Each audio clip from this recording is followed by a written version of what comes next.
Lighting can add a lot of drama and interest to your garden. But you know, one of the problems is you're not exactly sure what it's going to look like, even if you see it on paper. So whether you do it yourself or have a professional do it, I suggest that you give it a try and lay something out. Now, as you can see, I have taped this flashlight to this stake.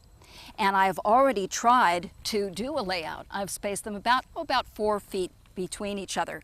And this light, I think, gives the impression of halogen light or incandescent light.